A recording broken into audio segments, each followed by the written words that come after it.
जय श्री कृष्णा। मार्गशीर्ष माह की श्री कृष्ण जी की कथाओं की श्रृंखला में आज आप सुनेंगे एक सच्ची कथा। यह कहानी लड्डू गोपाल जी और उनके एक ऐसे भक्त की है जो कि निस्वार्थ भाव से अपने प्रभु की सेवा में लीन रहती है। अनजाने में ही सही, लेकिन वो कुछ ऐसा कर जाती है जो कि सिर्फ एक सच्चा भक्त ही कर सकता है। और फिर श्री कृष्ण जी का बाल स्वरूप यानी कि लड्डू गोपाल जी की उन पर अपार कृपा बरसती है। आइए शुरू करते हैं। एक समय की बात है, एक गांव में दो वृद्ध स्त्रियां रहती थीं। दोनों का ही इस संसार में कोई नहीं था। वो दोनों ही एक दूसरे का सहारा बनकर बड़े ही प्रेम भाव से रहती थी। हालांकि दोनों का धर्म अलग अलग था, लेकिन दोनों की विचारधारा सेम थी। उनमें से एक महिला हिंदू धर्म की थी और दूसरी महिला जैन धर्म को मानती थी। दोनों ही अपने अपने धर्म के अनुसार अपने अपने आराध्य की सेवा किया करती थी। उनमें से जो हिंदू धर्म की महिला थी, उसने अपने घर के मंदिर में श्री कृष्ण जी का बाल स्वरूप यानी कि लड्डू गोपाल जी को बहुत ही प्रेम पूर्वक विराजित किया हुआ था और उन्हें प्रतिदिन अपने बच्चे की तरह ही नहला धुलाकर सुंदर वस्त्र आभूषण पहनाकर तैयार करती। और वह उनको एक बालक के समान ही मानती थी, इसलिए वह कहीं भी बाहर जाती तो उनके लिए फल, खिलौने आदि चीजें लेकर आती और प्रेम पूर्वक उनको भोग लगाती और उनके साथ बैठकर खेलती। इसी तरह से वे दोनों महिलाएं एक दूसरे के परस्पर सहयोग से अपना सुखमय जीवन व्यतीत कर रही थी। वो दोनों जब पूजा पाठ के सभी कामों से मुक्त होती, तब बचा हुआ समय एक दूसरे के साथ बांटती एवं इसी तरह से दिन व्यतीत होते रहे। कुछ समय बाद जब श्रावण मास आया, तब हिंदू महिला को तीर्थ यात्रा पर जाने का अवसर मिला। तब उस हिंदू महिला ने अपनी सखी जो कि जैन धर्म को मानती थी, उससे भी तीर्थ यात्रा पर चलने के लिए कहा। लेकिन जैन धर्म वाली महिला जो कि थोड़ी वृद्ध थी, उसे चलने फिरने में थोड़ी समस्या होती थी। तब उसने उदास मन से मना कर दिया। उसके बाद वो हिंदू महिला उदास मन से तीर्थ यात्रा पर अकेले ही जाने के लिए तैयार हो गई और जाते वक्त उसने उस जैन धर्म वाली महिला से कहा कि सखी, मैं 1 महीने के लिए तीर्थ यात्रा पर जा रही हूँ।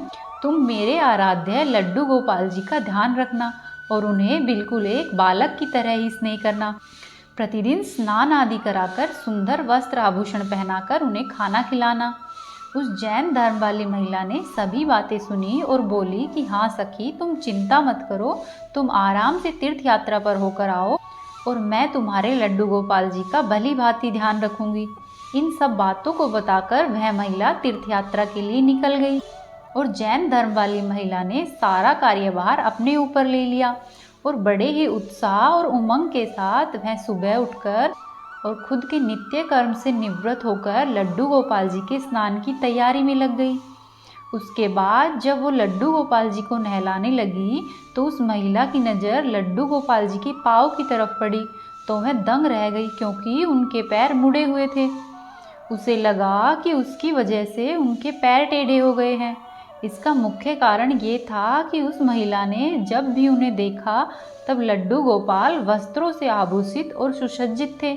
वो इस बात से अनजान थी कि लड्डू गोपाल जी घुटनों के बल पर बैठे हुए हैं और ये उनका बाल स्वरूप है, जो कि ऐसा ही हो।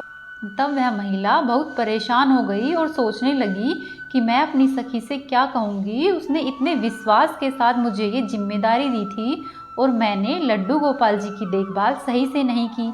ये सब सोचकर वह चिंता में बैठी ही थी कि उसे याद आया कि उसकी सखी ने कहा था कि लड्डू गोपाल जी सिर्फ एक प्रतिमा ही नहीं बल्कि जीवित होते हैं। बस फिर क्या था, उसने निश्चय किया कि दिन प्रतिदिन वह उनके पैरों की मालिश करेगी और फिर लड्डू गोपाल जी के पैर ठीक हो जाएंगे। और उसने ऐसा ही किया। वह प्रतिदिन उठती, नित्य क्रम से निवृत्त होकर लड्डू गोपाल जी को स्नान कराती, भोग लगाती एवं उसके बाद प्रतिदिन लड्डू गोपाल जी की अच्छे से मालिश करती और वह ऐसा ही दिन में कई बार करती।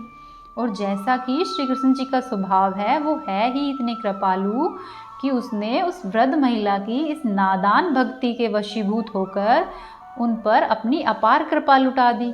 और एक दिन वह महिला रोज की ही तरह सुबह उठकर लड्डू गोपाल जी को नहाने का प्रबंध कर रही थी कि उसकी नज़र लड्डू गोपाल जी के पैरों पर पड़ी।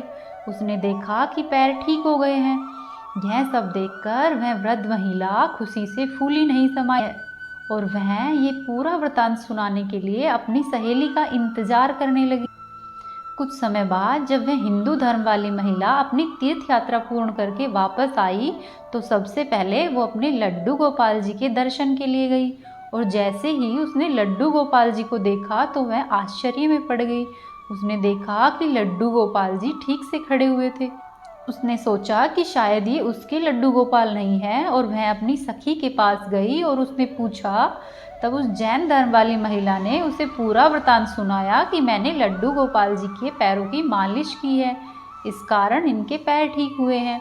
उसकी बात सुनकर हिंदू महिला समझ गई कि ये सारा खेल उस मुरलीधर श्री कृष्ण जी का ही है और दौड़ी दौड़ी लड्डू गोपाल जी के पास पहुंची और उनके चरणों में गिरकर बोली, हे मेरे कन्हैया, हे मुरलीधर, आपकी दया की कोई सीमा नहीं है, आपकी कृपा का कोई सानिध्य नहीं है। और फिर उसने उस जैन महिला से बोला कि हे सखी, तू धन्य है कि तुम्हारे ऊपर श्री कृष्ण जी की ऐसी कृपा हुई है जो कि कोई कभी सोच भी नहीं सकता है। तुम्हें नहीं पता कि हमारे लड्डू गोपाल जी के पाँव तो ऐसे ही थे क्योंकि वो उनका बाल स्वरूप यानी कि बैठी हुई मुद्रा में है, लेकिन तेरी भक्ति ने उनके इस स्वरूप को बदलकर उनके पैर को सीधा कर दिया। प्रेम से बोलिए राधे राधे। यदि आपको आज की कहानी अच्छी लगी तो हमारी वीडियो को लाइक कीजिए, चैनल को सब्सक्राइब कीजिए और अपने दोस्तों के साथ शेयर कीजिए। राधे राधे।